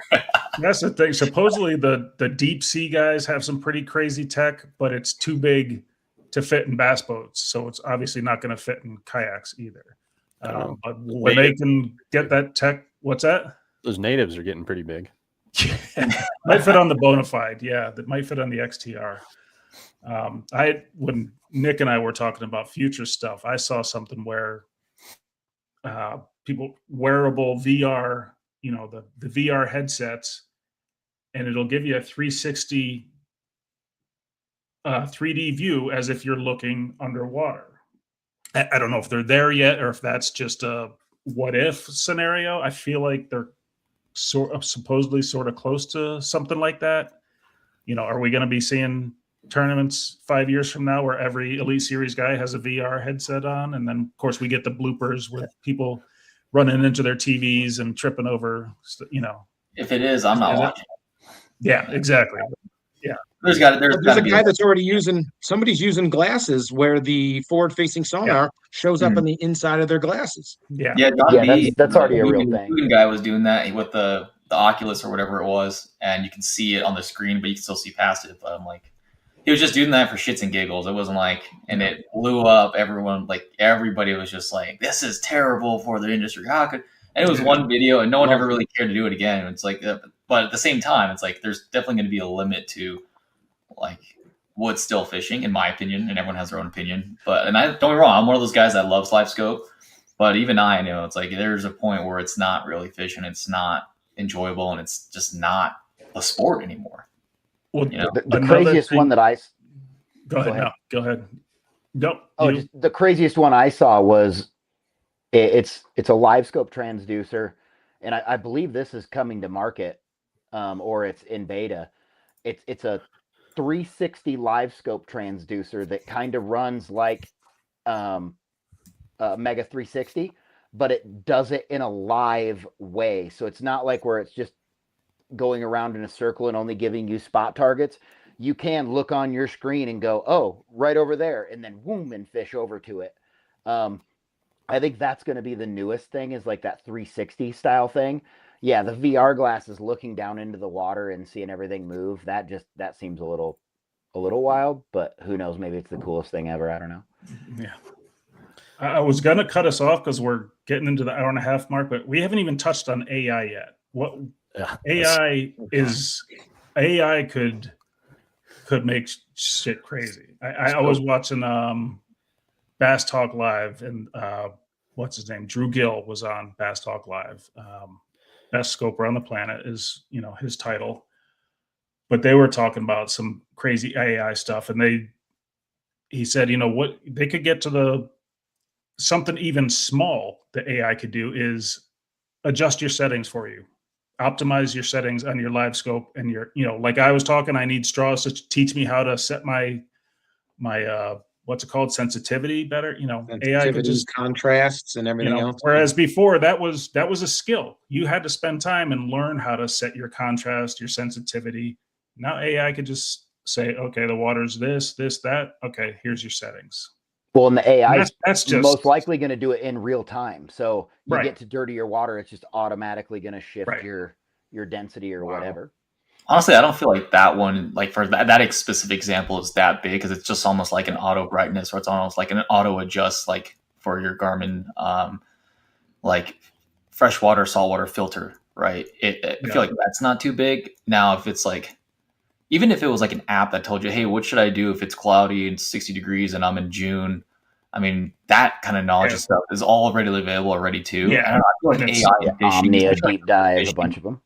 Especially in fishing, there's so many variables and it's always changing. It's like, I don't know if it'll ever to the point where it's that accurate, or if it's like, hey, you should just flip this color jig right there.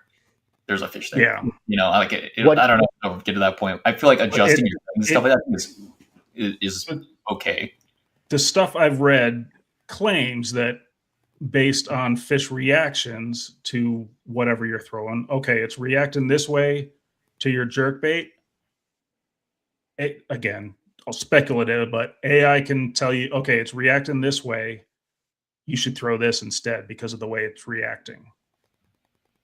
Again, I don't know. That's common knowledge nowadays. That's just like everybody's like, well, we got to train ourselves to understand that. That's part of being a good angler. That's part of taking your game to the next level, is understanding when a fish does something. That's what made Kevin Van Dam so dangerous when he first came out, is he didn't catch feeding fish or wait for fish to move up in certain positions or on flats to feed them. He was getting reactions out of these fish. He was getting that natural instinct of startling a fish, making him scared, and biting the fish. And nobody really did that as good as KVD, right? So those are the things where AI is just going to dumb it down and we're going to be brainless, right? We're just going to be like, I can't fish unless I have this piece of equipment. Like, I don't know how to change baits. That's what makes us so good right now. That's what makes the best of the best, is how fast can you make that adjustment, read those fish, know the seasonal pattern, and make those changes accordingly. That's what makes a good angler right now. But that's going to change with technology. Yeah, I feel like that too. And it's probably going to be, we may never see it get to that point, but if it ever did, somebody has to put that information in there, right? Somebody has to have it out there where how do you know what the fish is thinking? Just because it swam up to your lure and turned around, does that mean he wasn't interested, or does that just mean that you worked it too fast, or does that mean that you hit the water, or I don't know, you have your hooks are red? I don't know. But how does AI ever going to know that unless somebody can speak bass or speak that and put that out some sort of in on the server of data that AI can actually pull that, right? It's just probably going to take an image and be like, he didn't like your lure. It's like, well, thanks, I can tell he didn't bite. I think it's less complex than that, because they're if you look at like the Hobie Pro Angler group, or I think maybe even CKFC had it operational at one point. There's AI within the group, and it asks sort of a dummy question. Mm-hmm. What should a beginner do? And so it pulls that, and then it sources publicly available information. Like it might scan the text of a Kevin Van Dam video, or it might pull that information from there and use Jason Christie's information on an Oklahoma lake and say, okay, now this topo is publicly available. Highlight 10 spots on this lake that are seasonally appropriate, and it's going to put you in a cove that represents that, instead of sort of that searching being on your own. So I think that's already there. What maybe the next level, if we're looking at LiDAR or whatever, I think we can all agree that if your sonar said, showed a picture of a bass, set its exact length or weight, or projected it and put it positionally out there, like it starts to maybe look a little bit, not like fishing, and more like a cheating in a video game. It's like if you guys have ever played Zelda growing up, you don't really want the path all the way to the end, because it doesn't make the game any fun anymore. You want to sort of stumble along and figure it out. So who knows? Well, that brings up another point that I wanted to talk about, that you guys familiar with the principle of fair chase? It's a hunting. Yep. Traditionally a Right, hunting. like if you use any kind of aid, and you get like a Boone and Crockett style deer or something, like one that's got a rack big enough, it doesn't count in the record book if you use an unapproved assistance device. I'll tell you what Google told me. Google told me fair chase is an ethical code emphasizing the sportsmanlike pursuit and taking of free-ranging wild animals without an unfair advantage, focusing on the hunter's skill, self-restraint, and respect for the animal's ability to escape, as defined by organizations like the Boone and Crockett Club. It means avoiding technology or methods that make it too easy, like using vehicles for herding, jacklighting, or high fence enclosures, and instead relying on natural abilities, knowledge of the animal, and traditional skills, making it a balance between hunter and quarry. So that's again is something I got from Ken Duke talking about on his podcast, but he feels already that scope is already sort of against the principle of fair use. I don't know if you guys feel that way, but we're definitely, if scope isn't, we're getting close to that line for sure. Well, I can tell you this: not having live scope and then getting it a couple of years ago, the first year, and Matt Collins said it best. He was like, "Dude, you're gonna love it, and you're gonna be good with it in about a year or so." And he's right. I did like it, but anytime I used it in a tournament, it hurt me rather than help me for the most part when I first got it. Now it's helping me, but before it was just like the motor thing, like it was just too much inputs. And maybe it's because I'm kind of old, but it was too many inputs, too many thoughts. Yeah. Somebody just made a comment. I think it was X Organics said something about a handheld LiDAR, and he looked into it. That those things are pretty cool. I didn't even know that thing even existed until I saw this post on the Trinidad thing. Yeah, that's crazy. Yeah, we'll see. We utilize people that do that for, like, we're doing an office building reno downtown, and like you can go in and scan the building, and we can like measure between columns, down to like a 1/16 of an inch. And so I would assume that it would provide it has the potential to provide a similar level of accuracy for underwater stuff. Yeah. Wow. All right. So, well, is there what are we missing? Do we want to keep it going? I mean, we could talk about this all night, obviously, but we're getting up on 2 hours. I think the only thing we're missing is maybe bait of the week. What's the bait of the week, Nikki? Bring it on. All right. Well, in true fashion, Ice. Arledge decided to send me a message like, "Hey man, you gonna get in on this drop?" And I did with some clutch stuff. You freaking spin baiters. Jesus, you guys are out of your minds. Hey, let me tell you, I also didn't know that you had to have your crap together. I had 4 swim baits in there, so my mistake actually saved me a considerable amount of money today. But I only ended up with 1. But first bait of the week, we're going swim bait. This one happens to be a brown dog bait. So our good buddy out there, Jeremy. Oh yeah, Pierce, Jeremy. I won this at a tournament. So there's one, and then we've got Berkeley chop blocks in 2 sizes. So go throw swim baits. Oh, you muted yourself. You muted yourself. Okay, Chimera shad though. I like Sorry, that. went ahead and hit my mouse on accident. Working a new computer. Speaking of technology, got a little Chimera shad, and then if you are more low tech and don't have swim baits, because that is a technology side, the finesse aspect is going to be a Nico rig. Good on that part of the time, and then obviously that hook. Best hook in the game. Anybody know what it is? Obviously. TK 137. 137. There you go. Fall, baby. You gotta get the V bend in there. Get the V bend. So that was mine. How about you, Matt, being that you got me into a stupid swim bait drop, which is super addicting. I don't know if I can do that again. So go ahead, Arledge. What do you got? Well, I just got a repaint of a Tato Eon Glide done by I don't know what you're talking about. Yeah, perfect. It's a Glide swim bait. Got it repainted by Colorado Custom Lures, a lady out of Pueblo that repaints them. Super reasonable. Yep. What's that? Krista Mazich. Yeah. Paints them. She does a great job. She does awesome. She does it for I think Clutch and KGB. I don't know about Clutch, but she does a lot of KGBs, and I had to repaint one of my KGBs, and she's very, very talented. Very talented. Yeah, I got a 2 5-inch Chad Shads repainted to it's on her page if you want to go find it. But she does some great stuff. But that's probably my favorite one, because that Tato is just that's harder to find than our Clutch friends, and ran across them.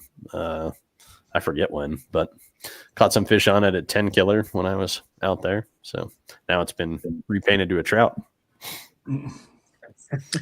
Are you a swim bait guy, Straws? I don't. No, you're not a swim bait guy, are you? Yeah, no, I'm not either. Yeah. I have an like you. I have an addictive personality, and if I go in on something, I don't need another hobby that is $400 swim baits. Because man, that's why I don't fly fish, because I know I'll get hooked on that, and I can't get started with a whole new set of rods. And you won't be hooked on it. I can't do it. I'm just kidding. I took up bowling 1 year, and in 3 months I had 9 different bowling balls because they act different as they break down the lane. And I'm like, now I have 9 bowling balls sitting in my basement going, collecting dust. I don't even bowl anymore. So there goes $2,000 of bowling balls. Whatever. I would want to get into fly fishing just for the mountain streams and rivers. But I would never switch to being a trout guy. But the allure of mountain streams is why I was like, maybe I do want to try fly fishing, but no, I can't I'm not going to get started with that. I thought I would hate it too. I came from the, when I was doing Denver Bassmasters, it's like, oh, fly fishers are dumb, sort of attitude. And we live in Colorado, so maximize what you have. But, I grew up stream fishing in Missouri and some of the smallest streams that you could ever do. And, stream fishing with bass gear just in Colorado doesn't hold the appeal. And like I can go up areas, on the Poudre River, and you're ducking trees and fishing stuff that's this wide and catching fish. They're not 7-pounders, but it's still fun with a fly rod, man. It's and the beauty of fly fishing is like once you have your rod and reel, like you really don't need in the same way, like you're not throwing a 7-ounce bait and 8-ounce bait. You're throwing a fly that basically all weighs the same. So, got to give a shout out and of course, rest in peace, Chad LaChance. But I've seen him a couple episodes doing some work in mountain streams with a jerk bait or a gulp minnow on a jig head. He was pretty good in those mountain streams with a fly rod, or not a fly rod, sorry, a spinning rod. So, mountain streams with a little BFS setup is fun too. Yeah. Oh, Ron says he can have Ron. No, don't get me started. No, thank you, but no. Unless you're Brett Wendling and you're fly fishing at a bass store and kicking our ass, I don't think I'm gonna pass on the fly fishing stuff for now. What's your bait of the week, Chen? What? What's yours for the week? My lure of the week? Yep. There's some secret stuff for sure, but I think it's you don't have to give any juice, buddy. No, stop it. Come on. Lure of the week for me is going to be a spoon, man. Definitely going to be a spoon. I know last time we were out of Pueblo, I didn't get a chance to actually fully utilize it. They weren't really eating it, but they were chasing it, and the spoon it's so underrated still, man. I'm still surprised. Yeah. It's so surprising that a lot of people do not throw a spoon, but it's so simple. And obviously live scope helps that a lot too, but the spoon, it sinks fast. You can do a lot of stuff with it. You can get it to shoot under docks, even if you're not, skipping or anything. You get the right amount of like tight line, it'll actually flow away from you. So you can get under docks basically, even though the docks don't have space in between the water in the dock. You can get them to go under docks and stuff like that, and they sink fast. You can work them fast, you work them slow, off the bottom, trees, bluff walls, etc. So that's definitely my bait of the week. Yeah, definitely. I got one for Money some money, so I can't Kit. say it's not a bait. Well, you didn't ask me, but everybody knows my answer anyway, because it's going to be the same answer every single week. Green pumpkin jackhammer.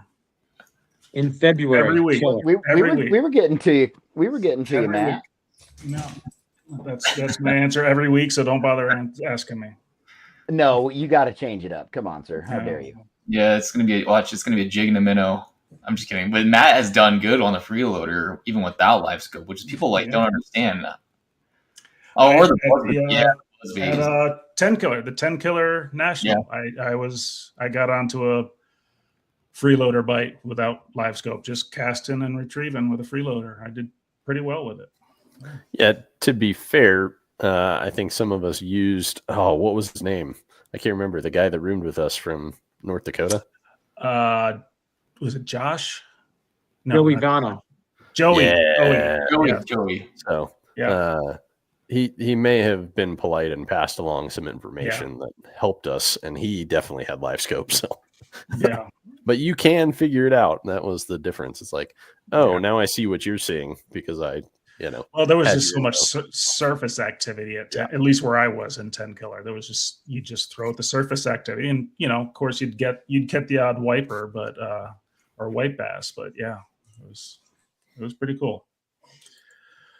All right, fellas, let's wrap it up. We're going on 2 hours, and again, I could talk about this stuff all night, but I think people get scared off when they see a 2-hour podcast. But that's not true. Joe Rogan goes for 4 hours. Bass After Dark, Ken Duke, they go 3-4 hours too, just talking about crankbaits. It's insane. But anyway, yeah. So thanks for joining, Arledge, Chen. We appreciate you coming on. You're actually our first official guests because Francis wasn't able to make the first one. Nick's a regular, so he's not a guest. So you guys are our first actual guests. Yeah.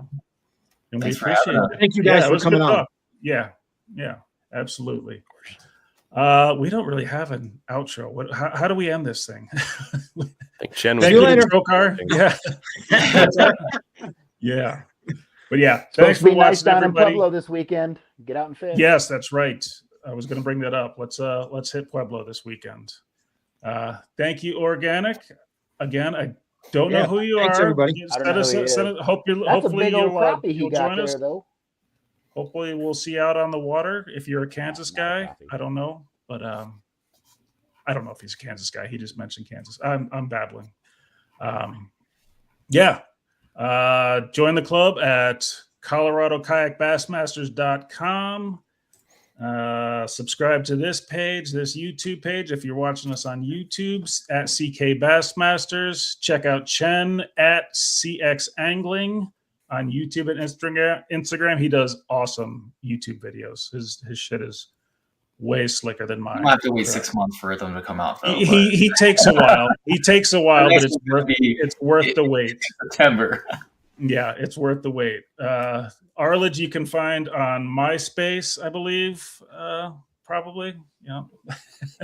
Oh my God. I don't know. Exactly. Nick is what? Nick's starting to start. He's going to start because he's going to the national in a few weeks, so he's going to have to up his social media game. So go get Nick a follow at Nick_Wetherill. That's it. Yeah, that's it. That's it. So Nick go Wetherill. give Nick a follow and follow him along at the national. I'm going to be sending some videos and stuff like that back to Matt Flanagan so he can do some updates and stuff during that. So, and we'll talk to you and Leslie, like we mentioned earlier in the show. We'll talk to you and Leslie probably 2 shows from now, the week before you leave. I think it's the 4th. Yes, we'll talk. We're going to talk to Ali about Eagle Claw on February 18th, and then on March 4th we'll talk to Nick and Leslie. You got anything to plug, Straws? I don't. I just want to say thanks everybody for tuning in and hanging in there with us and talking. Thanks for sitting around and giving us your opinions. And thank you, Matt Arledge and Chen. Yeah. Yeah. Oh, organic is Derek from Kansas. Right on. Thanks for joining, Right bud. Yeah, that's thanks for tuning Good to in. see. Yeah. Hope come out and fish with us at Cedar Bluff or Norton. We'll be there. I'm sure you know Yeah. that. But yeah. Awesome. Right on. All right. Thanks, guys. Good show. Appreciate you having you. We'll be talking to you guys again, I'm sure, as we talk to winners of each tournament. I'm sure you guys will be up there. So, Hope so. scoping or not. But, Yep. All right, good. guys. See ya. Good show. Talk to y'all later. Later, Have a good one. everybody.